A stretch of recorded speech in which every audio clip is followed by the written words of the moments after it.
It's Thursday, December 4th, 2008. I'm James Kotecki, and welcome to the show.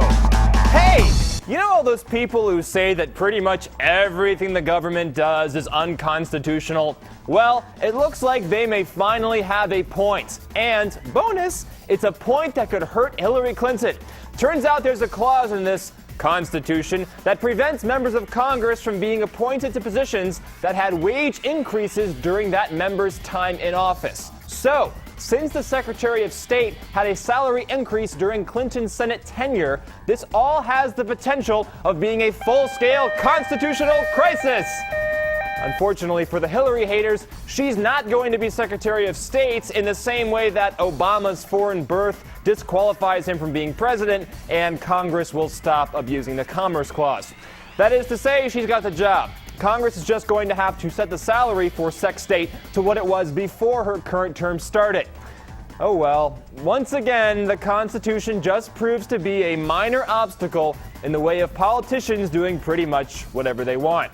Actually, this same issue has applied to other cabinet appointees in the past, so don't get too upset, Ron Paulers. This is one constitutional issue you don't have to have nightmares about.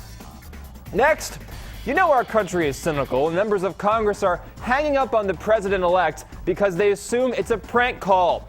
Florida Representative Ros-Lehtinen, having trouble pronouncing things, but sorry, Representative Ros-Lehtinen. Recently, she got a call from Obama. She thought it was a South Florida radio station known for its pranks, and she hung up. Now, clearly, nobody wants to get Sarah Palin'd by a prank phone call, but when Rahm Emanuel called her back, she hung up again. The two did finally connect, but I think she should have known by that second call, South Florida radio DJs who do prank calls probably aren't likely to have an effective fallback Rahm Emanuel impression ready to go.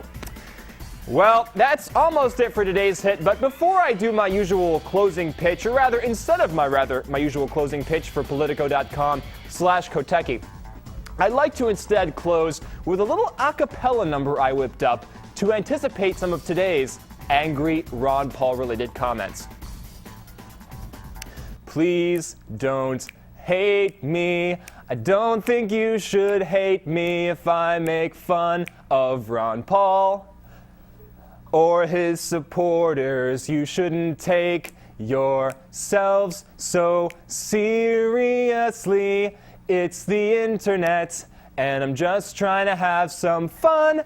And I know I interviewed Ron Paul in my dorm room. Why does that mean that if I tell a joke about him, I've sold out and people will like you more? If you learn to laugh at yourself and your ideas, for example, I am fully aware that I can't sing.